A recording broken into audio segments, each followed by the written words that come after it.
na naman po ako. Nagbabalik si Madam Lisa.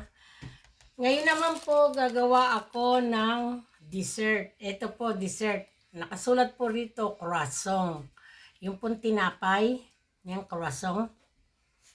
Yan po ay gagawin kong dessert.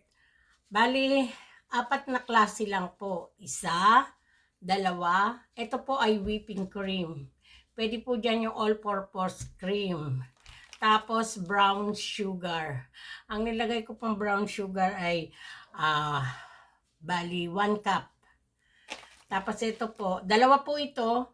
Gumawa na po ako ng isa para po hindi matagal ang videos. Tapos meron din po akong vanilla artificial extra. Yan lang po, 4 lang po. Ang nagawa ko po, inihintay ko pa tong isa na mahiwa ko. Sa isa po, naka-7 ako. Maninipis lang po yung hiwa ko, gawa ng kumakapal po yan pagka naluluto. So, bubuksan na po uli natin to. Mahirap pong buksan to kasi magugulatin po ako talaga, guys. Maano ako. Dahil bigla na lang siyang boom! Dapat may gunting yan, o. Hindi ko po alam kung nasa na aking gunting. So, ito po. Knife na lang po. Sabi po nila, may nagsasabi po na bawal daw ang knife sa YouTube. Paano po naman magiging bawal yon? Paano po tayo makakapagpakita sa mga tao ng pagluluto o mga hinihiwa kung hindi natin maaano ang kutsilyo? Hindi naman po natin itinututok sa mga tao. Sa mga hinihiwa lang po natin. Ang hirap po talaga niyang i-open. Kailangan po mabalatan ko yung karton para madali. Ayan. Pagka ano ko na po siya. Napakadaling gawin lang pong tong dessert. Lalo na po kung kayo'y nagmamadali. Tapos ito lang ang bibilihin nyo dyan sa ano. Ewan ko kung dyan sa Pilipinas, ang alam ko meron din eh.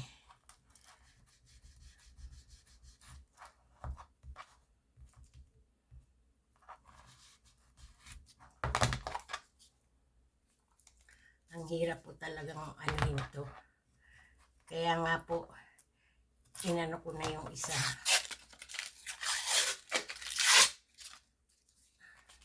Ayan. Ayan na po ang laman niya. So, hiwa-hiwain po natin siya ng kahit mga 7. 1,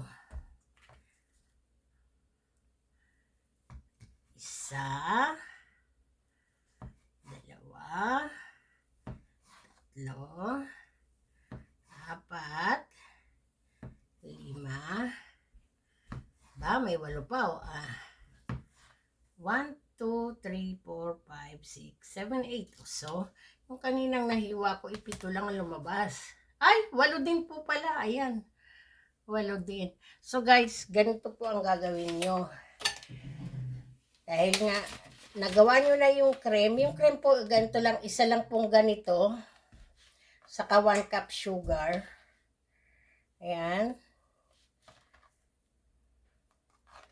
Hahaluin po natin yan. I-ano natin ng sauce.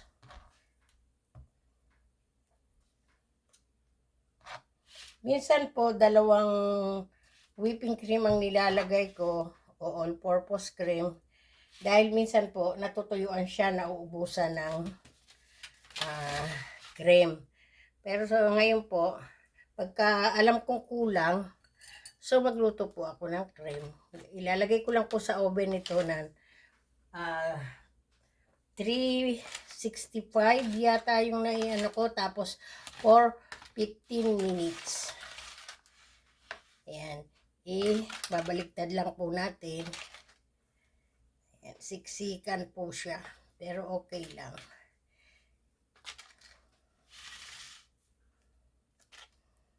Ang tawag ko po dito ay croissant damo. Napakarami na po na kumuha nitong recipe kong ito. Ako pa lang po talaga ang gumawa nito. Ayan. Croissant damo. Ang damo ay pag-ibig.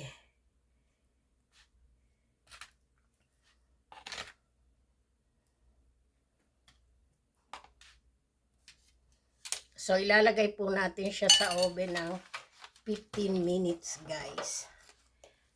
Ayan. 15 minutes. Yung dalawa pala hindi pa nababaliktad.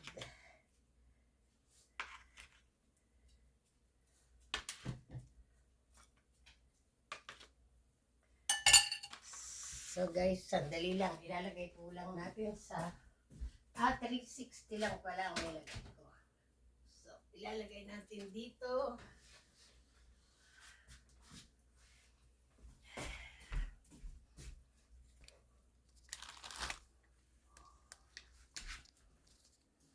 Ayan po, nilagay ko na sa oven.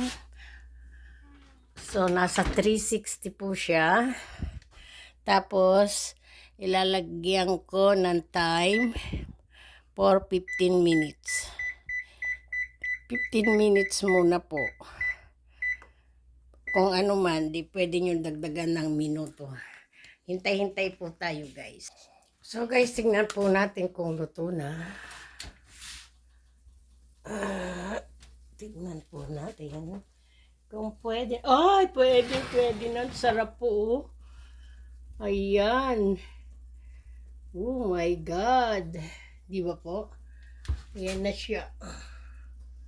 Ayan na ang aking croissant damo. Okay na po. So, idalabas na po natin. Lalabas na po natin.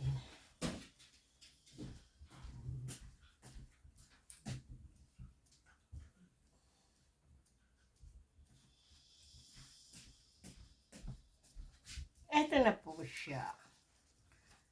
Ayan na.